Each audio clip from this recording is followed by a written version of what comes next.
Okay, so we are doing section 7.4.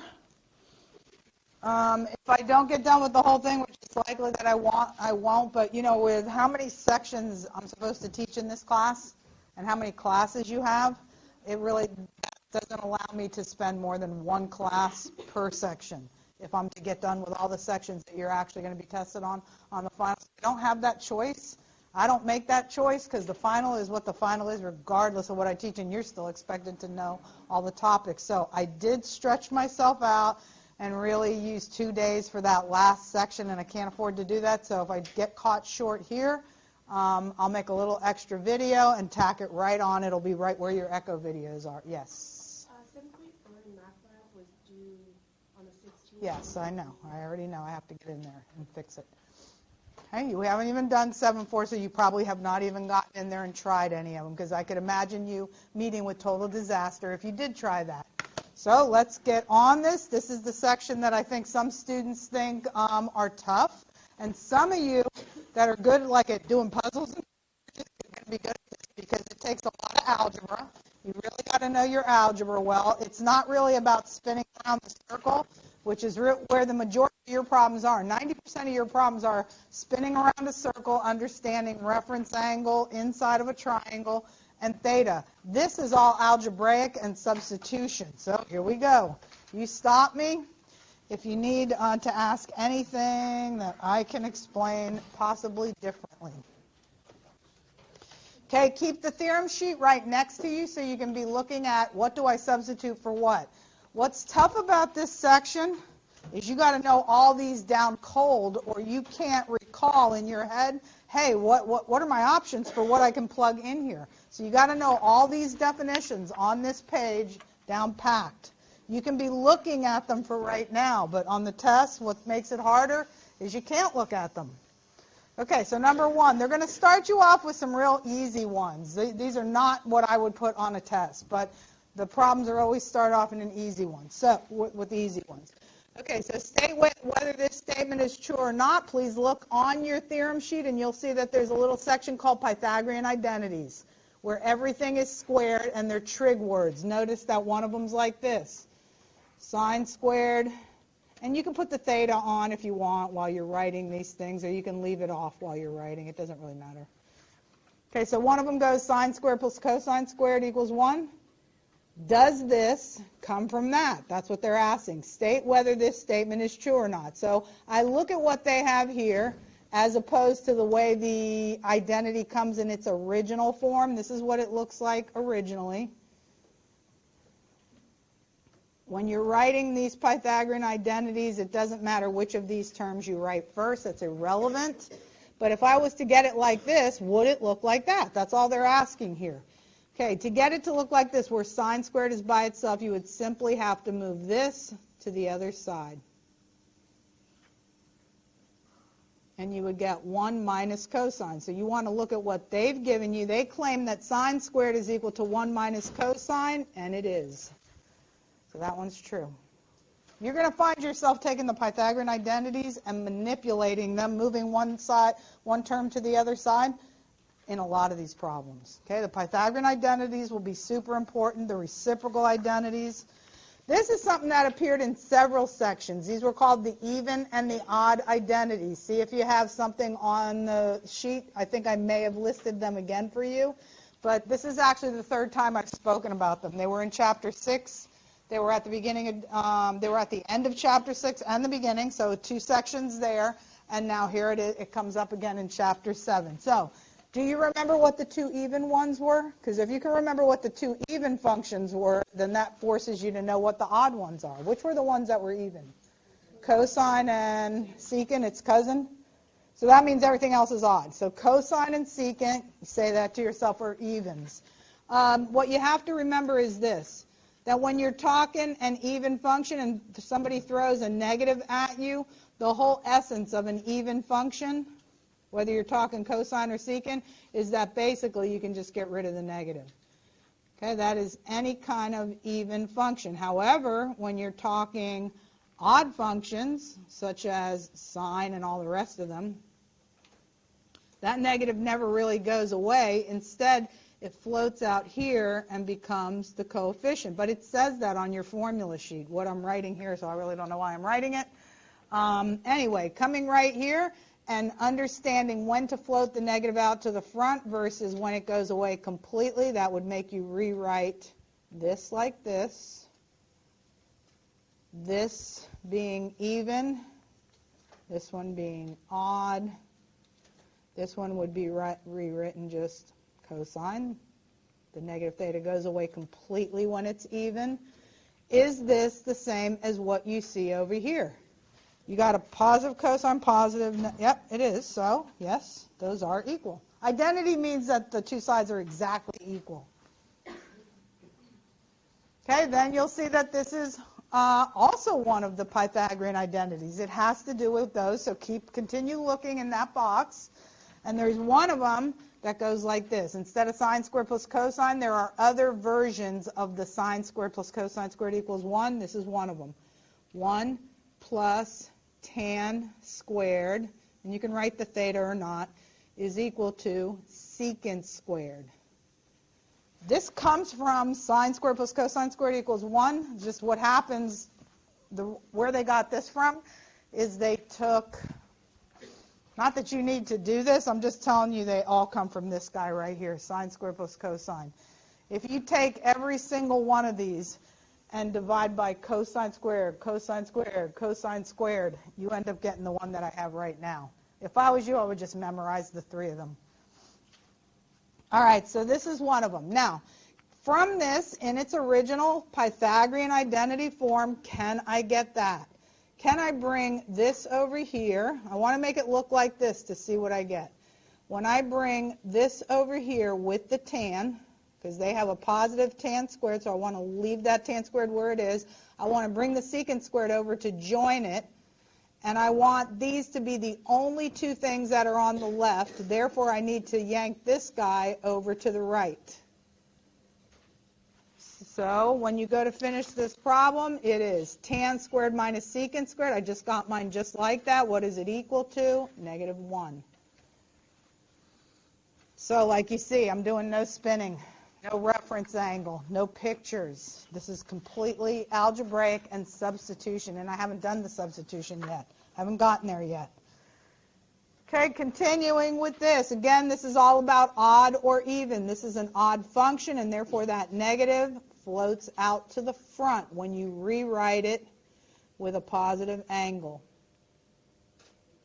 Do you get a 0 when you get that? Most definitely, because negative of sign and positive sign added together is 0. So this is true. And it wouldn't matter what the angle is. It only matters that one of these angles is negative and the other one isn't. That's why it zeroes out. Okay, number 5.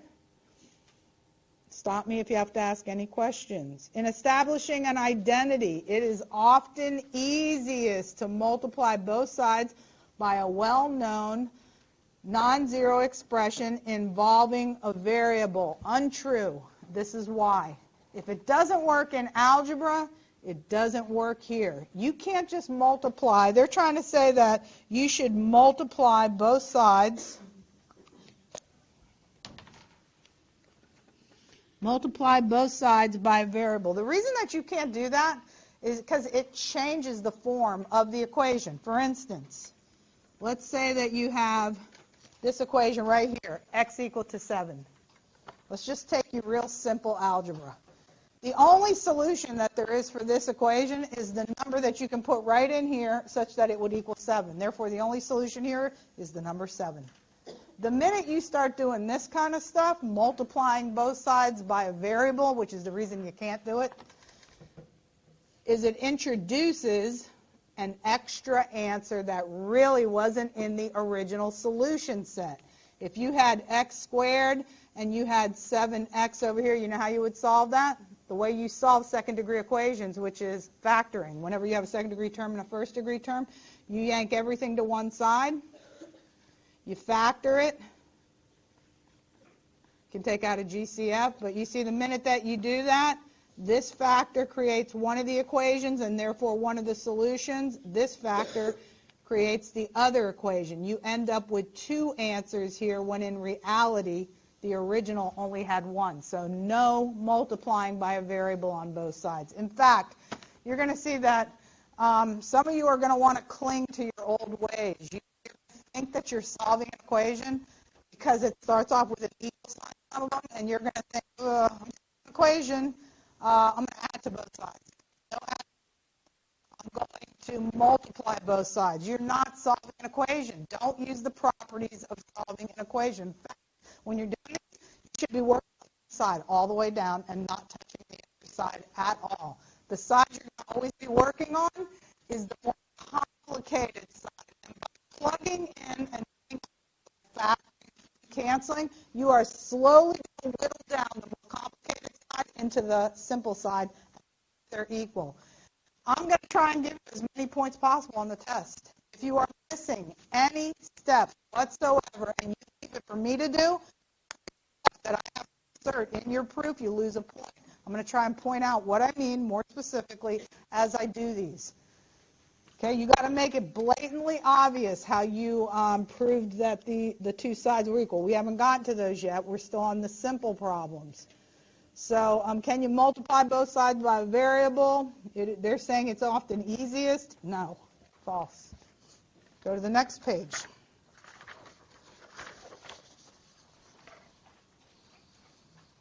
Okay, so 6. Choose which of the following equations is not an identity. Well, first off, look on your sheet. Isn't there a box called reciprocal identities? And what does it say tan's equal to? What over what? Sine over cosine? Look, we already found it. That very first one is the answer. Because they said find the one that is not an identity. In other words, find the ones that are not equal. They gave this to you wrong. That is wrong. Therefore, that is not an identity. Tan is not equal to cosine over sine. It's equal to sine over cosine. The rest of these are all happen to be true. Cosecant is 1 over sine. Tan of a negative theta, the negative floats out there, and it looks like that. These are all true. Okay, 7. Okay, here we go. Okay, we start with the simplest thing possible. And I believe I'm going to take you to the hardest ones that there are because you have to be able to complete the homework. But on the test, I'm pretty sure I give like an easy one, a medium one, and then one that maybe could be considered a little bit harder. But I have to take you through all levels for you to complete the homework. This is the easiest that it gets. Okay, we're going to look for a definition for secant. You tell me what you can find on the sheet, because like I said, this is all about substitution and canceling. What could I plug in? Now look at the directions, because my math lab is a pain in the neck. Like if I was doing these proofs from scratch, I wouldn't necessarily do them in the order that my math lab is forcing you to do them in. But as I was reading this sheet, I see like the questions that they're asking you, and they're pulling each step out of you in a specific order that they've decided on. So you got to kind of follow what their lead is. Okay, so let me see what this says. It says rewrite this not any way you want in terms of sine and cosine. In other words, you only want to plug in things that have the word sine and cosine in them. Okay, what could you plug in for secant? 1 over cosine. Okay, you want nothing, but the ones are okay. Okay, so on the top, I'm going to do it over here. I'm going to put 1 over cosine, and then what's the definition that you have for tan? Sine over cosine? Okay, so let's leave it here for just a second. And you can put these thetas in here if you want. Sine over cosine. So we got like a double stacked fraction. That's easy to deal with. But hold up. Before I actually do anything, I'm going to see what they want. Okay, so it does say simplify. Okay, so I'm allowed to go on. Now, whenever you have a fraction on top of another fraction, float and flip. You're going to float the bottom to the top, and instead of it being division as it was a minute ago, it now becomes multiplication. Float and flip the fraction so that you're really multiplying by the reciprocal. As soon as you do the float and flip, you might want to cross this out just to help you focus. It's not there anymore. It's up at the top, and you're going to go top times top, bottom times bottom, but you can cancel before you do that. You can just say that cancels with that. what I'm left with is 1 over sine.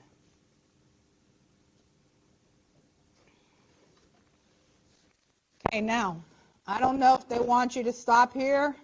Some of you, well, I don't want to keep flipping back and forth, but maybe somebody here can keep looking at the answer sheet to see if they're going to allow you to go there, or do they want you to go further? Huh? Stop? Okay, stop. See, if that was me doing a problem and looking for you to do a problem, I'd want you to give that a better name. Instead of giving a fraction, if someone has told you to simplify, shouldn't you give the most simplified version of the answer possible? And they're saying a fraction is more simplified than the name of 1 over sine, which is what, cosecant? I mean, most books would say give cosecant for that answer, but my math lab has their way of saying when to stop and when not to stop. So keep that in mind. I found that like annoying as I was going over these answers and try, because I probably wouldn't, I would have went further. But anyway, do what they want you to do. All right, this one I'm going to need some room for, so I'm going to transfer over to paper. And I'm going to do exactly what this one says, number 8.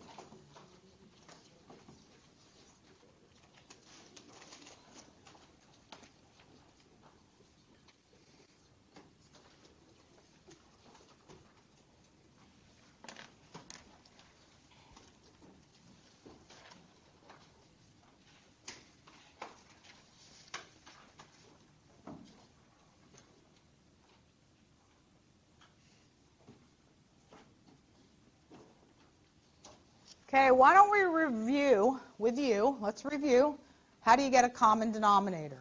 Because you're going to find that pretty annoying that you need to be doing that quite often. Just multiply both of them, that's it. If you don't know that at this point, when you have two different denominators, just throw them both in, that's your LCD. Okay, why don't we write that over here so you're not forgetting stuff like that. Your LCD is going to contain sine of theta, and you write them in the form of a product, cosine theta. Okay, what does this LCD mean? That both, if you have forgotten this sort of algebra, both denominators need to look exactly like the LCD. Both of them need to look like the LCD. And if they don't look like the LCD, which neither of them do, you're going to make them look like the LCD through multiplication. Okay, so what are you going to multiply this by to make it look just like that LCD? What do you have to multiply by? Cosine. And you remember that whatever you multiply the bottom by, you have to multiply the top by, because then in essence what you're doing is you're multiplying by 1. Cosine over cosine, 1. So you're not changing what it was equal to, you're just changing the form. Okay, so to make this look like this, we're going to multiply. You could either put it out here or out here, whichever you want. Let's see. I think I'm going to move this over to give myself some room, because I have no room over here. When I do the cosine, I'm going to do it on the bottom over here, and I'm going to do it right here. For this one, to make it look like the LCD, you'll have to multiply by sine. Bottom as well as top. Now let me see what they force you to do in the next step. Okay, so it says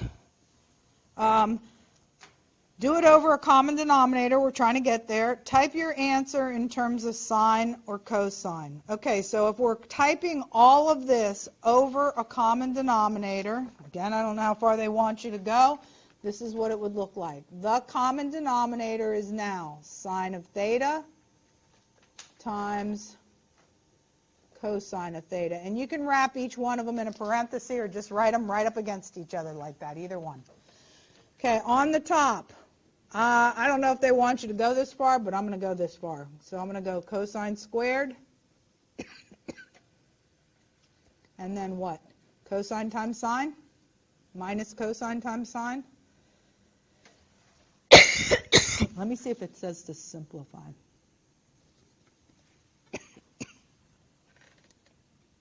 Continue. Sine squared.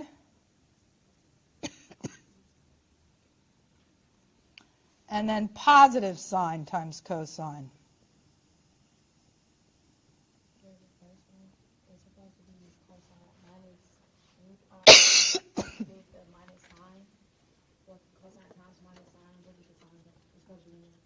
Yeah, thank you. Okay, so let's see, cosine, sine.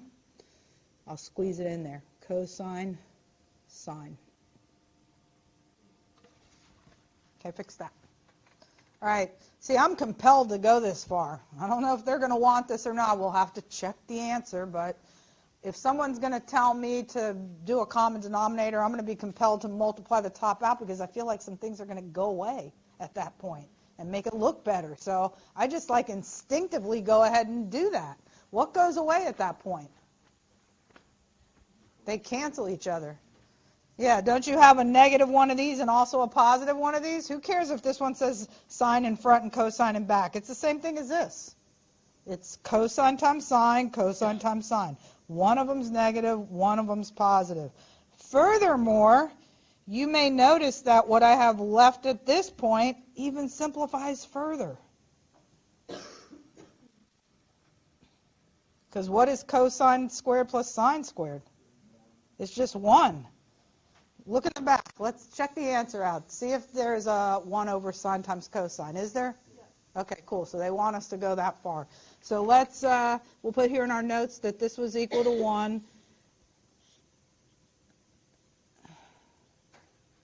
Well, at least you'll have these notes to know how far we went for each one. It's the final answer. When you're doing a proof, this symbol is commonly used in math books and math classes. This means I'm done, no more steps. I'm finished with my simplifying, I'm finished with the proof. Now, we haven't proven anything yet. Proving is when you prove that two sides are equal. I haven't given you that yet, but we'll transition into that pretty quickly. Okay, so we're done. Now, 8. We did 8, now we're going to do 9. Moving along pretty good. All right, I got to get you to factor. All right, so 8 sine squared theta plus 10 sine theta. I'm going to copy this because I don't think I have enough room there.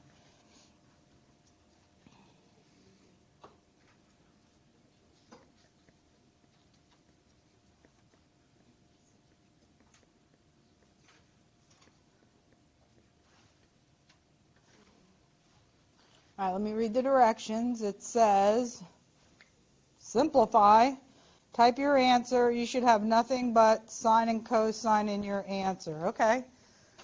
The only thing I can think of to to get things to cancel is the factor. So this is like 8x squared plus 10x plus 3. You're going to factor just with trig words this time. That's all. So let's try. Now, you might not want to write so quick. Let's see where this goes. Let's talk about it. And then when you are satisfied that we have factored it correctly, then you can copy it. Okay, let's just watch for now. Help me do this. All right, now do you know that in general, there are several ways that I could teach this, how to factor, go over the factoring with you. But I find like guess and check pretty easy. Basically, guess and check is like this. And the only reason that this is going to challenge us is because there's a number bigger than 1 out there, so the factoring becomes harder. If that would have been a 1 in front, I could have factored this pretty easy. So when there's a number here and a number here, basically what you're doing right here in front is you're thinking of what way could I break down that 8? You already know you're going to break that guy up. You're going to go sine times sine, right? But to break down the 8, couldn't you either go 1 times 8 or also 4 times 2?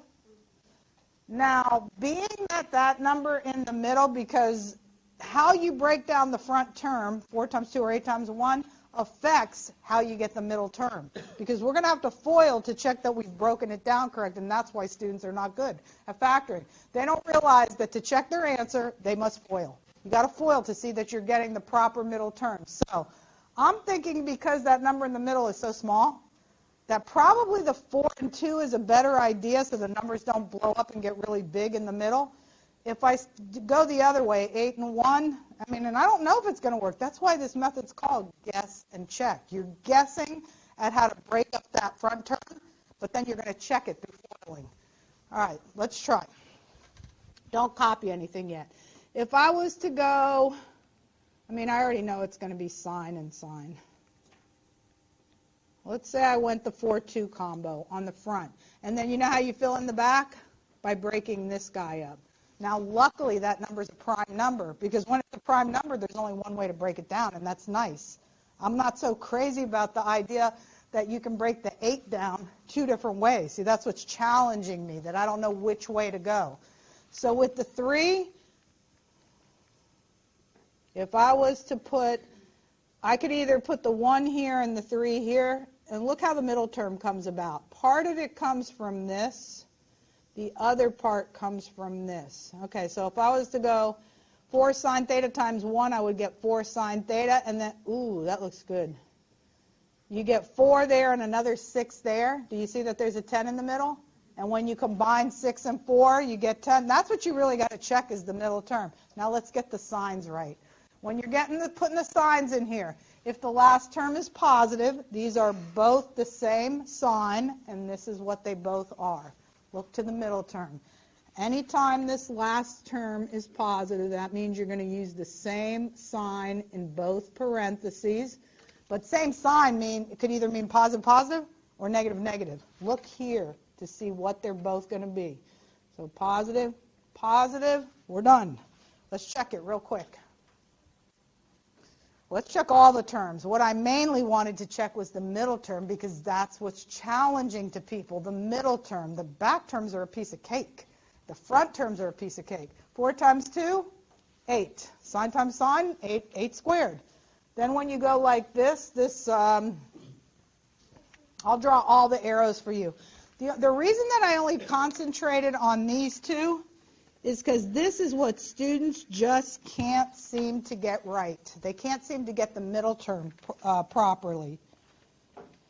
Okay, so I'm going to keep pointing out to you that if you're ever going to get good at factoring, you have to be good at getting the middle term. If you're going to be good at this kind of factoring, which out of the 6 methods, this seems to present the biggest challenge to students as far as factoring, this particular model. You got the same type of problem here, only the one on the bottom is easier, because look at these baby numbers that they're giving you. They're all prime numbers. That's going to be that's going to be easy.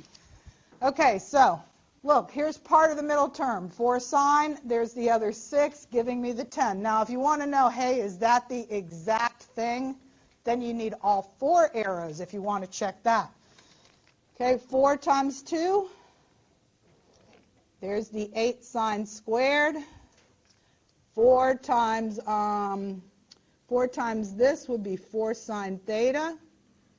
This is just to prove to you that this breakdown does achieve this exact thing. Then this times this, another 6 sine theta. And then this times this, these are the foiling arrows, would give you the 3. So it's 8 sine squared plus 10 sine theta plus 3. So this breakdown achieves the exact expression on the top when you FOIL it out. Okay, this is first times first, outer times outer, inner times inner, last times last. That's what FOIL means. All right, so I already know that I factored properly, and I'm stopping here to spend a lot of time on factoring because the students in this class, pre-cal and calculus, still can't factor. So we have to keep going over it until because I don't want that to stop you. I want the new stuff to stop you. The trig, if anything's going to stop you, I want your questions to be about the trig, not your MAC1105 or your MAC1033 stuff. So I'll give this attention. All right, let's go to the bottom. The bottom's going to be easier. That's because, see this guy up here? There's only one way to break it down. Much better than an 8. So the only way you can break up that front sine is 2 sine theta times sine of theta. Now let's go break up the back. How easy is that? Only way to break up a 1 is 1 times 1. Both terms are the same. This is what they both are. Piece of cake on the bottom. But should you check it? Probably, yeah. You should get used to checking it to make sure that you know what to look for the middle term. These are the only 2 things that matter for the middle term. Let me point them out to you. I'm going to keep pointing them out to you so you'll get good at eyeballing what's going to create the middle term. Right here, this is part of your middle term, that thing right there. And the other part of the middle term is this guy right in here. So let's see. 2 sine theta times 1, 2 sine theta. Another 1 theta, there you go. There is that middle term of 3 sine theta, because you end up combining them. If you want to check that you have each and every one of the 3 terms, then you could do all 4 arrows. You could do this times this, and you'll see that you have this exact expression on the bottom. See? You would go, if you want to check everything, I was only interested in the middle term. If you want to check everything, it's 2 sine squared theta plus 2 sine theta plus another. There's the 3 sine theta, which comes off of that, and then that last term plus 1. There's the bottom all factored. You must know how to FOIL, or you're never going to be able to check whether you are factoring properly. Okay, now let's look at what we got. If you could get this far, what cancels at that point? Yeah, don't you see 2 things that match? One on the top and one on the bottom. They're like exact duplicates of each other. If you don't factor properly, that's never going to happen for you. Because if you don't get the signs right, you are not going to get things to cancel. Believe me, they're giving these to you so that things cancel. And then you're going to show, only through your factoring, that you recognized what canceled. So 2 sine theta 1 and 2 sine theta 1, right there. What's left over? The simplified answer. 4 sine of theta plus 3. And then on the bottom, sine of theta plus 1. You know, in that last section that I just did that I chose to spend 2 class periods on, you had this also. You were also factoring second degree, first degree with a constant at the end. Those are called second degree trinomials. They are, I guess, present a hard time to students. So that's your factored answer. Done. Number 9. Okay, let's go to 10. There's as many of these as it. Now this one I think is easy. You know why I think this is easy? I like anything that's not a fraction and where you don't have to get 2 common denominators. Then it's pretty simple. I would think that this would be a great one for me to give you on the test. Not that I'm going to give you that exact one, but I like the level of this problem. It's like, you know, I would consider an easy level.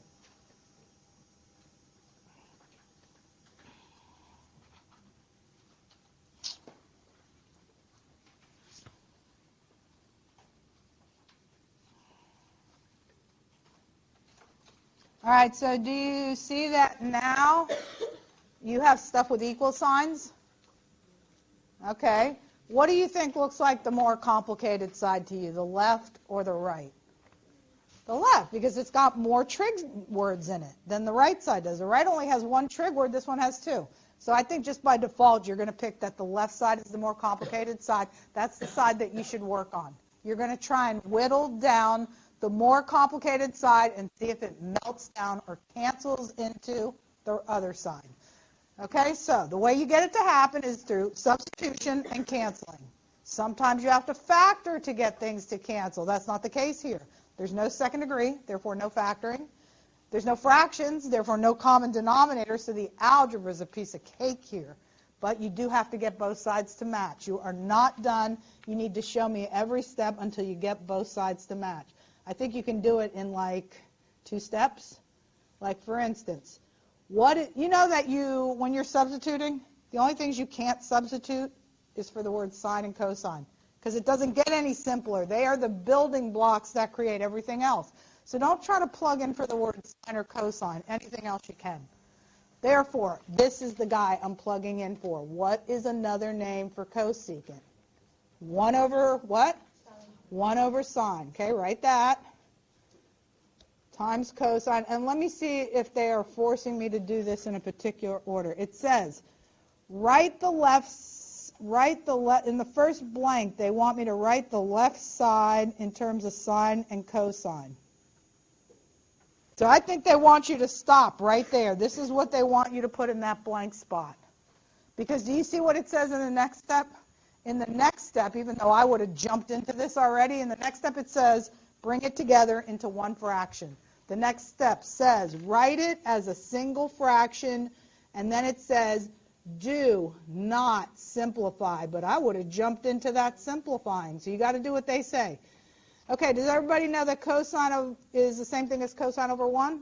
So when you bring it into a fraction, it's top times top, bottom times bottom. That's what they want here. That's kind of what is annoying, because they're trying to force you to do it like in the exact order that they want you to do it. Okay, it said don't simplify. Why did they say that? Because they wanted you to leave it like that with the words cosine and sine instead of calling it cotangent. Because isn't that the same thing as cotangent? And some of you would have put that as an answer. So try to look at the instructions that they have right over here to the right of the blank spot so that you won't go too far. All right, then what do you think? Okay, then it says the fraction from the previous step. They're talking about that because now we're trying to pick A, B, C, D, or E. The fraction from the previous step then simplifies to cotangent using what? Go look in your theorems. Where, in what box? The quotient one? Okay, so quotient. So that is going to be which of these choices? A? So A. This is the quotient identities where you say this is equal to cotangent. Let's go to 11.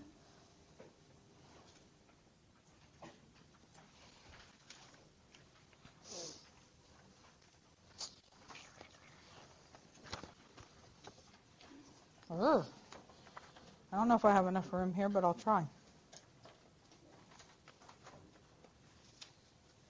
All right, I got to try and do it one step at a time because I tend to bulldoze right into the answer. Okay, write the left side. We're only going to work on the left in terms of sine and cosine, not what I would have done first. See, I see a parenthesis, and right away I jump into distributive property.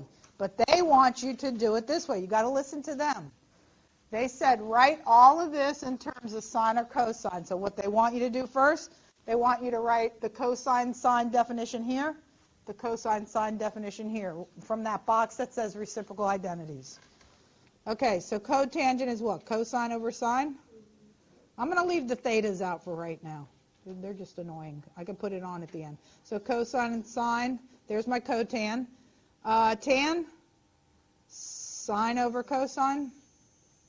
Put the thetas on if it makes you feel weird that I don't have it. And then there's what on the outside? A cosine right here? Okay, now they didn't tell you to do anything on the right. So if you were going to fill this in and in my math lab, I shouldn't be training you like this. You do need the thetas. So you would go like right in here that this is cosine of theta over sine of theta plus, and then you say the tan sine of theta over cosine of theta. Okay, so we did what it said. Then it says simplify the expression inside the parentheses from the previous step and write the answer with nothing but the word sine or cosine in it. That's what it means to write something in terms of sine and cosine. Okay, let me do my work over here. I'll do the work right here. Okay, so distributing.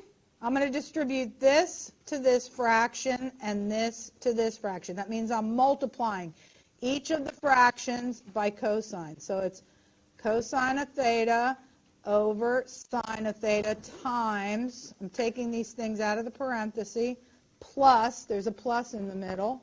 The next fraction was sine over cosine. And I'm supposed to be multiplying that by cosine as well. And then do you see when I put them right up against each other, that cosine, which is cosine over 1, that this becomes, let's see, cosine over sine. Let me make sure I wrote this right. And then the other one was sine over cosine, and I multiplied that by cosine. Okay, so then let's see, simplify the expression from the previous step and write it in terms of. So I'm going to have, oh wait, let's see, what do they want here? Simplify inside the parentheses. Oh, maybe they didn't want that. Simplify the expression inside the parentheses from the previous step and write the result in terms of, I feel like this is what they want. No, but they left the cosine out there. So what in the heck do they want you to, oh, I know what they want you to do. Scratch this. if this is out here, they're forcing me to keep this out here in this step, then this is what I'm going to have to do. I can't give the answer like that. So you can't do it the way you want to.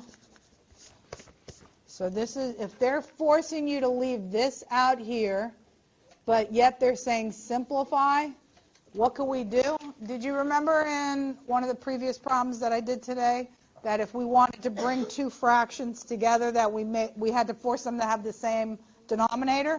Let's go for that. Because then we can bring them into one fraction, which is a form of simplifying, but yet we can leave the cosine on the outside. So complying with what they are asking me to do, how about if we get an LCD so that we can do what they're saying, simplify, yet leave the cosine out here. So the LCD would have a sine and a cosine in it. Whenever you decide on an LCD, that means you want to turn both of these into the LCD. So I'll try to do my work right here. Not much room here. Okay, so here's me fixing up the first one. So the first one's cosine over sine, yet I want the denominator to look like this LCD, sine times cosine, so I give it another cosine, top and bottom. Then there was a plus sign. Second fraction was sine over cosine.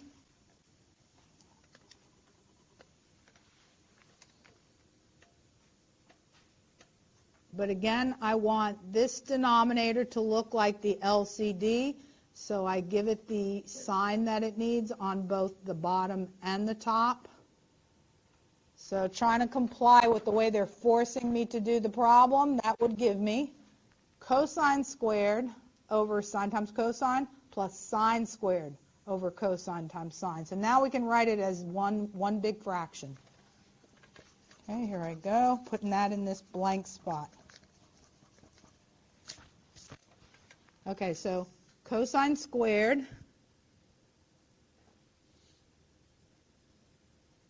I don't have enough room for the theta right now. Cosine squared plus sine squared. Let me try. And then the denominator for both of these is sine times cosine. That's what you should have in there. So in that way, all I did was work on this, put it right in here, and I left the cosine out like they wanted me to. Okay, now it says I can simplify. Yeah? They put, okay, so then just go further. Do you know where the 1 came from? Okay, so you're going to have to go as far as they want you to go. Simplify the expression. All right, cosine plus sine is 1 over sine cosine. Okay, so I guess you could go that far. You know why I stopped where I was? Because it said write the result, oh, but they meant in the bottom. You can't have anything but that. Okay, so that was what's in the parentheses then, and then there was a cosine out here. And then in the next step it says simplify the expression and write the result in terms of sine. So right here you have cosine over 1. On the bottom you have sine times cosine. This cosine cancels with that. And they want you to leave the word sine in. So it's 1 over sine. Okay, fraction from the previous step, 1 over sine, then simplifies to cosecant. What identities are those? Quotient, reciprocal, what are they called? Reciprocal. When there's a 1 on the top and a trig function at the bottom, those are the reciprocal ones. Look in the box that says reciprocal identities and you'll see those. Okay, next, 12. Okay, this is not trying to drag it out of you one step at a time. So multiply and write the left expression as the difference of two squares. That's pretty easy to follow. You want what you get right now to be something squared minus something squared. That's what difference of two squares. Something squared minus something squared. So let me go over the shortcuts with you. Sometimes you're foiling And there's a couple of shortcuts that you should know about because they're going to reduce a lot of the work in the problem. So I've got to go over them with you. Otherwise, you're going to be miserable in some of these problems. Like these are called conjugates. See how they look like the same expression, only one's a plus and the other one's a minus? There's a shortcut for foiling those. You don't need to use those 4 arrows. Just look at either the front parenthesis or the back, one or the other, doesn't matter. Square the front, square the back, and put a minus sign in between them. That is what you would get if you did the full-blown foiling anyway. So difference of squares is only for when you're multiplying conjugates. Going over your shortcuts with you. I'm also going to go over the shortcut for squaring a binomial. But anyway, this binomial matches this. Only one has a plus, the other one has a minus. Those are called conjugates, and you get them foiled like this. Square the front term, square the back term. You could either be standing here or underneath this one, doesn't matter, and then throw a minus in there. Okay, so cosecant squared, cosecant squared. The square goes on the trig word, not the theta. Now square this back term, 1. Throw a minus. I got all of that factored out. Foiled out.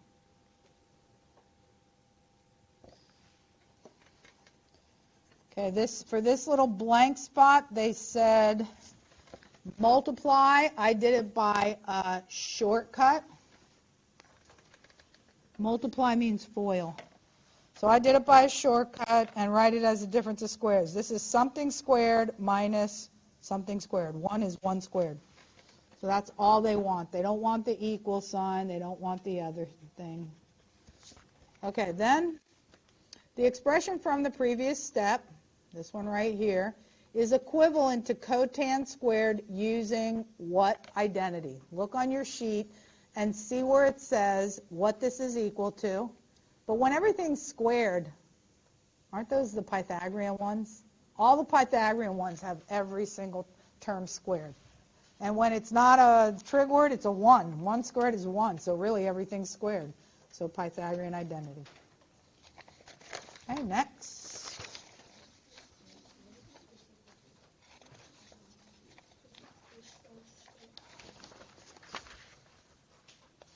All right, this one's painful because you have to do it in the exact order. So I'm going to try to do exactly what it says in the order that it says.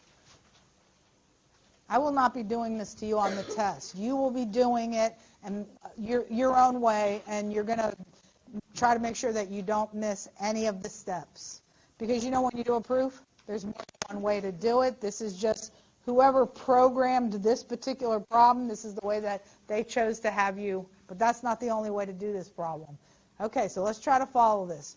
We're going to write the left side right here in terms of sine or cosine. Okay, so if I only do that and nothing more, tan, look on your formula sheet if you don't already have this memorized, is sine over cosine. The angle's u this time.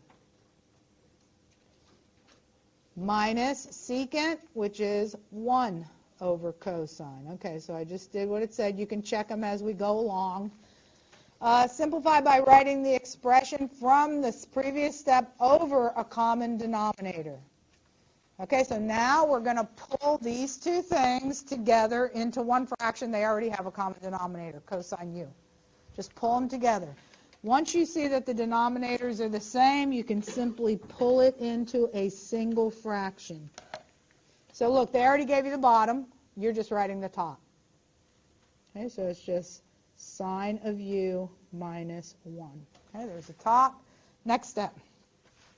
Rewrite the expression from the previous step, right here, sine of u minus 1, by multiplying the numerator and the denominator by sine of u plus 1. Okay. So if we do exactly what they said multiply the numerator and denominator by sine of u plus 1.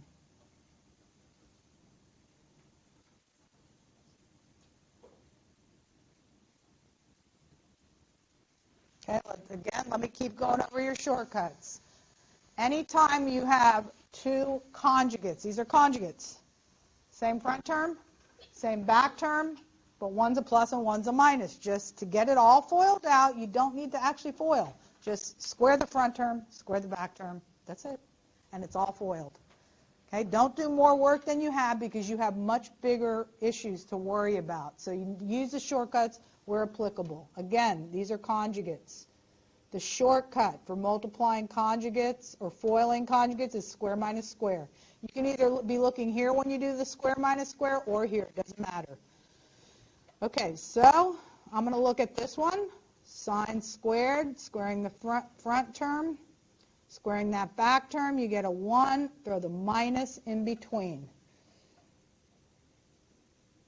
On the bottom, they already wrote it for you. See, there's a cosine of u and the sine of u right there. So they already did that for you.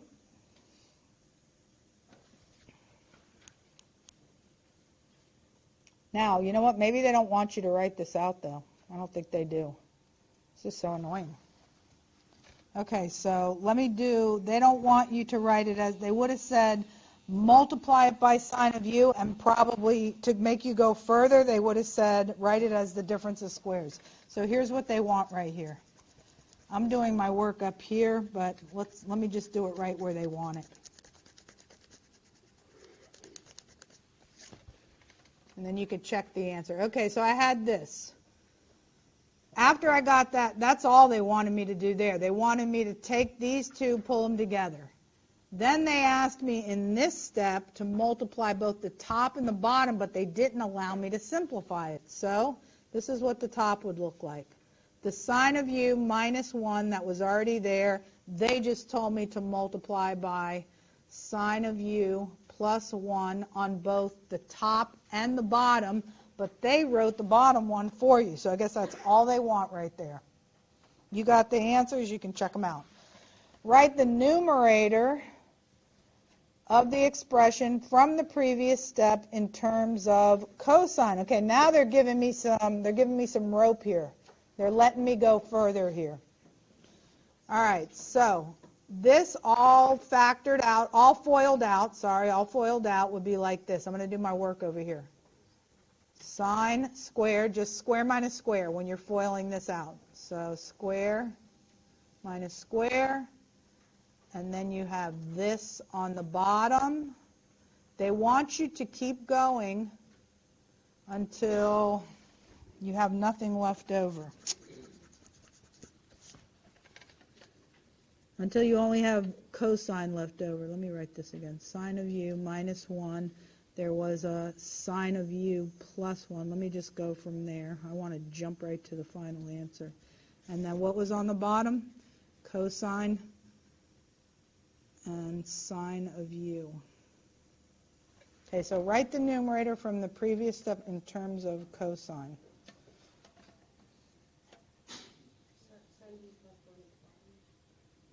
Yeah.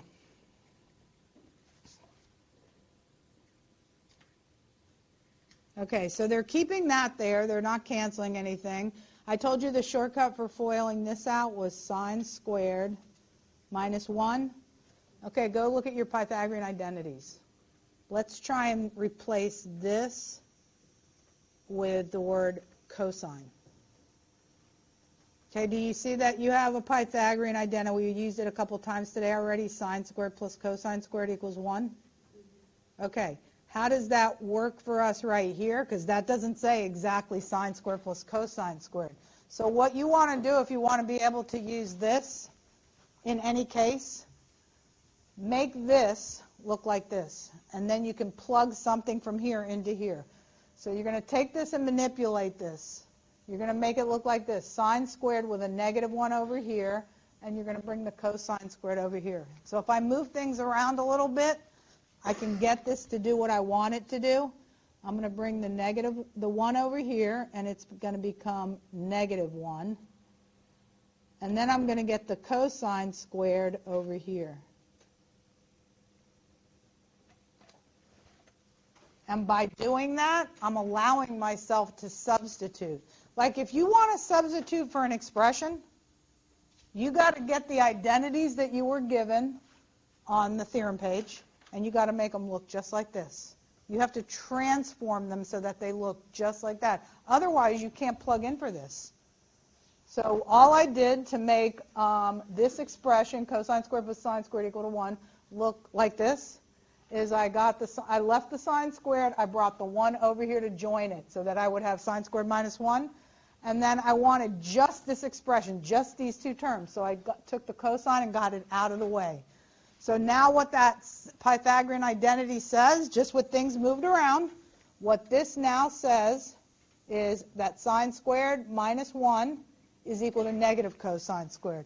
So now I can come in here where I had all of this stuff, cosine of u times sine of u plus 1, and I can replace the top with anything that it is equivalent to. Sine of squared u minus 1 is equivalent to negative cosine squared. So now the top is negative cosine squared u. The bottom is what it keeps being the whole way through. Cosine of u, sine of u plus 1. Okay, that's what they want you to fill in here. You have to know how to work those Pythagorean identities to get them to say what you want them to say, or else you can't substitute.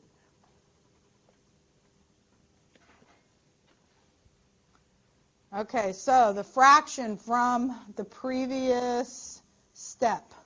Okay, the fraction from the previous step, they're talking about this one. How does it cancel and end up with the answer that you're seeing right here? Okay, they're talking about what I just had here a minute ago. On the top, isn't that cosine times cosine with a negative out front? So one of the cosines cancels with the other cosine. That's the same thing as cosine squared. You know what you had right here? And then you had one cosine on the bottom and a sine of u plus 1. So the reason it ends up like this is because one of these cancels with one of these, and what you're left with is the negative, a single cosine on the top, and sine of u on the bottom. 1 plus sine of u on the bottom. So what is that? Cancellation property. I just canceled to go from that to that.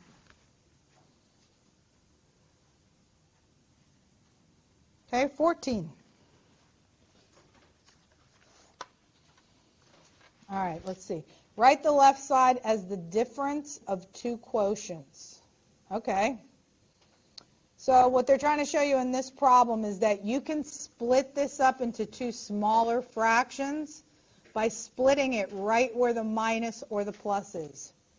Just as long as the bottom is a product. By the way, you can only do this if the bottom says something times something, not if you have a plus or minus in the bottom. So as long as you have a product right here, you can do what we're doing now. You're going to use this as one of the numerators, and you're going to use the thing that comes after the minus sign as the other numerator. Okay, so we just did that. Okay, this blank. Cancel the common factors from the previous step. Do not apply. They're telling you not to go any further again. Do not apply any trig identities. Okay, so do you see that this cancels with this cosecant?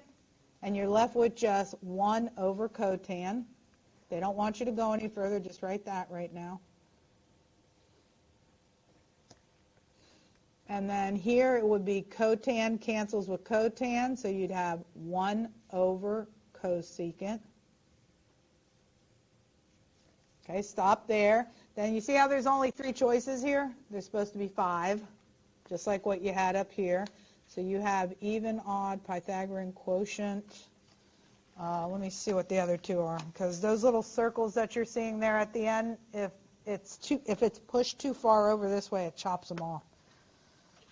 So let me see what they were.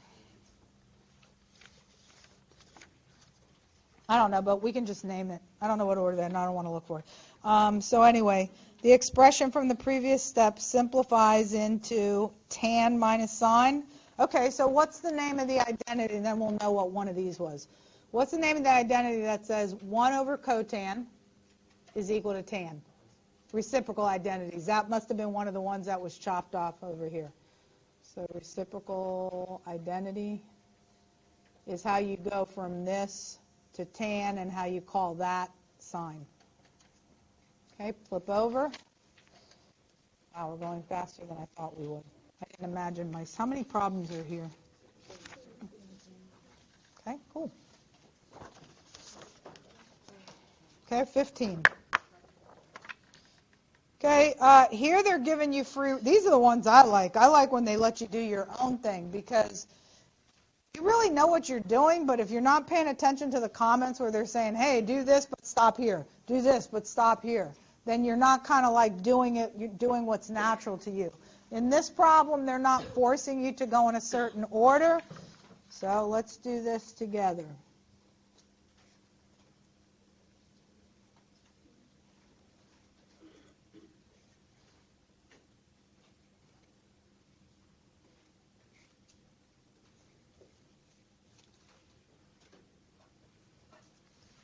Okay. So what do you think I have to get to happen if I'm going to get anywhere with this problem? Any ideas? How do you add fractions? What has to be true? Both the bottoms have to be the same? And those look pretty nasty right now because they have pluses and minuses in them. I mean, it's not like you have the word cosine here and the word sine here and you just make a common denominator. But you kind of do make the LCD the same way. You can multiply by a conjugate. Like, why don't we design our LCD first? They're going to end up being conjugates, and we're going to turn both of those into conjugates.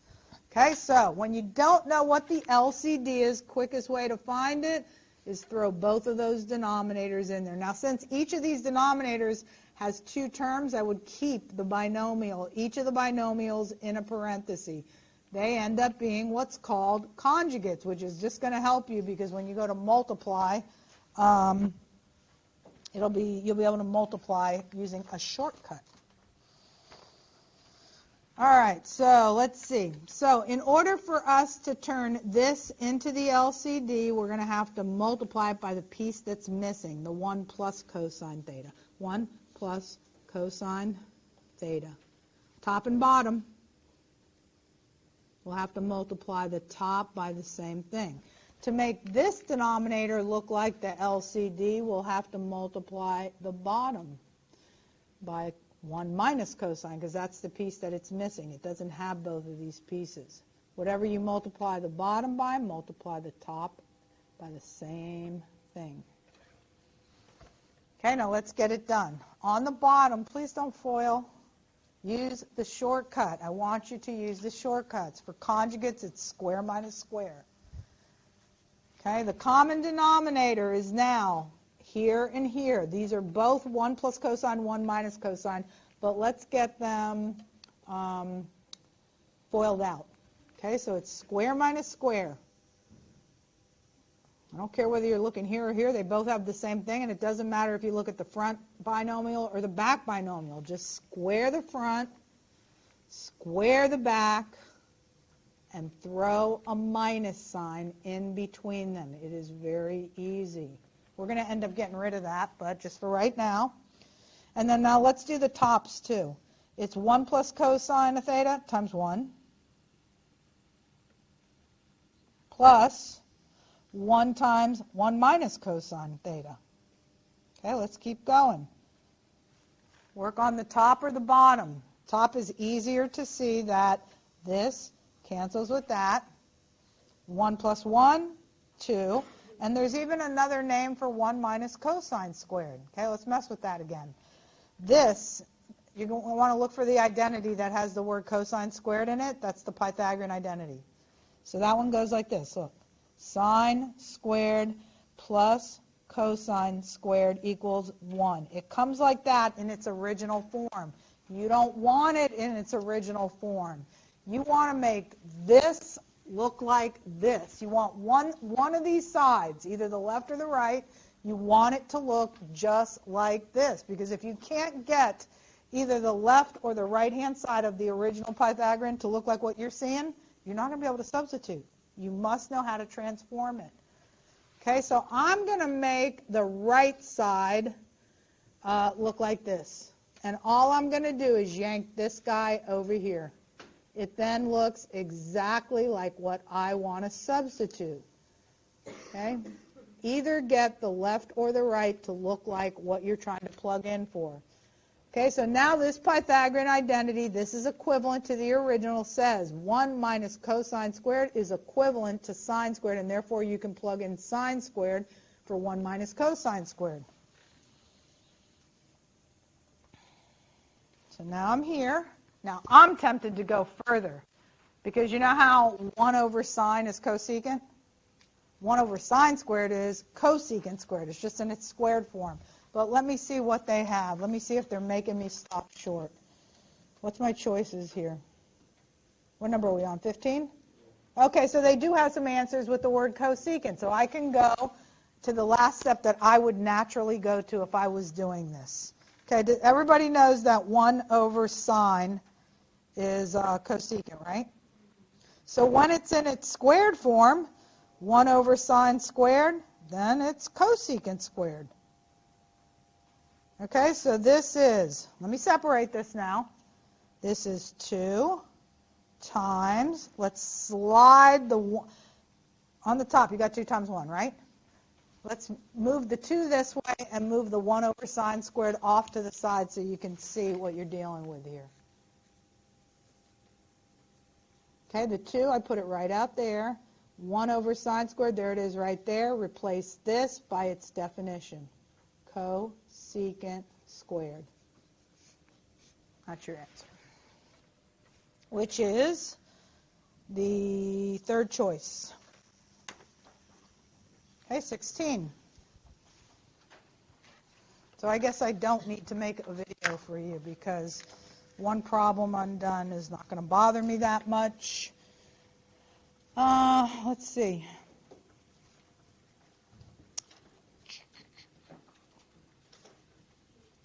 Okay, let's do 16.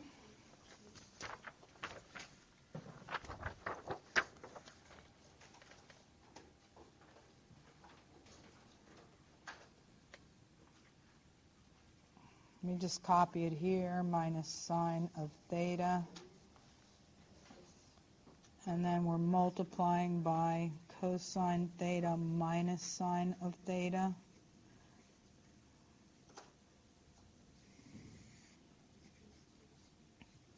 And then they're giving you free range again here.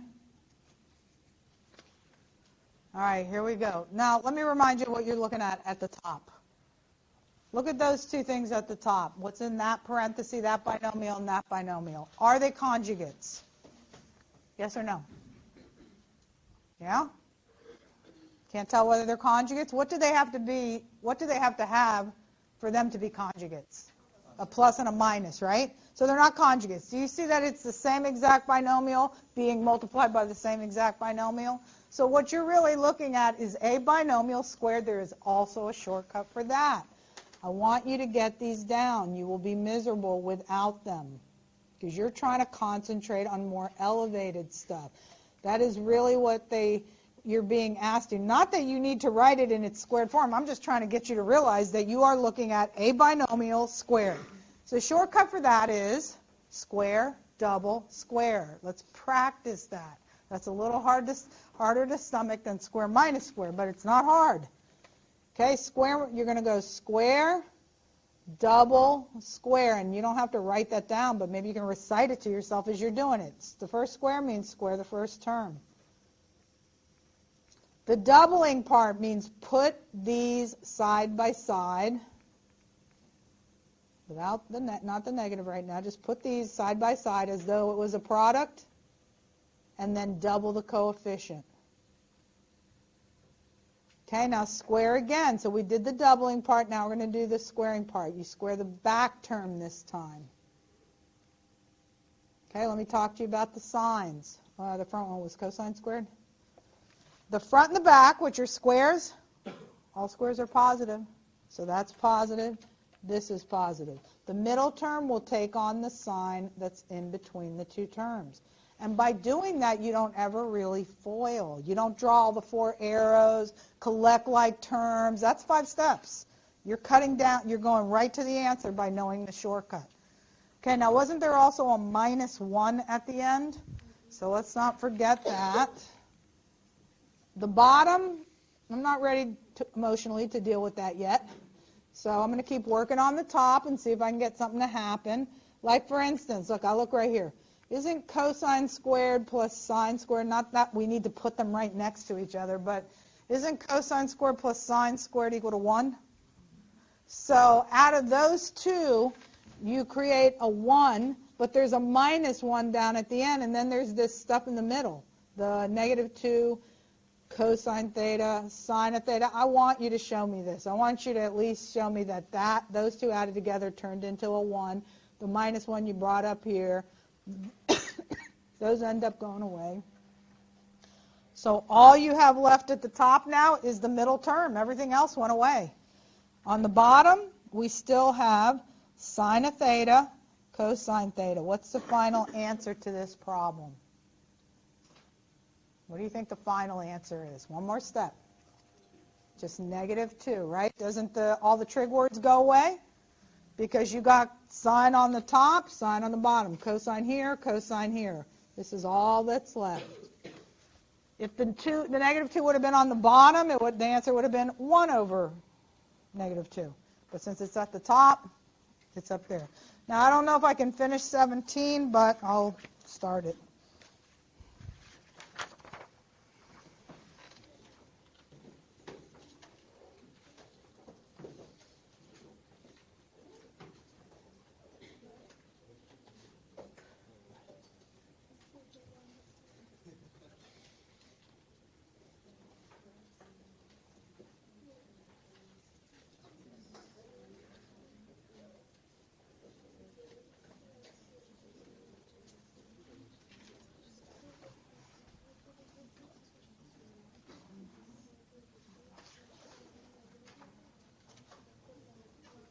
Okay, so you see, just like in the problem that I just did, we're doing square, double, square, and this would be a mess if you don't use the shortcut, because you got to do it twice. There's just too much junk going on. So let's practice together. How do you use square, double, square? Cut down on the work. Okay, I'm going to just write it here so you can refer to it. And I'm going to use it on this one as well as this one. Okay, so when you square the first time, you square the front term, so 49 cosine squared. Okay, when you do the doubling part, you have to multiply these two together, like put them up against each other in the form of a product. Okay, so if you multiply this times this, yes, there will be the word cosine and sine. And if you also multiply, the last problem I did, there were ones in front of them. So if you multiply these two, wouldn't it be a 14? 7 times 2, 14. But then here comes the doubling part. You're going to double this number right here. We'll put the signs in at the end. I'm not worried about that right now. So when you double, this 14 turns into a 28. So just do a product. This, make these right next to each other. Put these right next to each other in the form of a product, but then double that. Now square again. This time square the back. 4 sine squared theta. Put the signs in. Front and back are always positive. The middle term will take on whatever sign is there. Now let's do the same thing over here. I'm not going to finish this, but I could at least get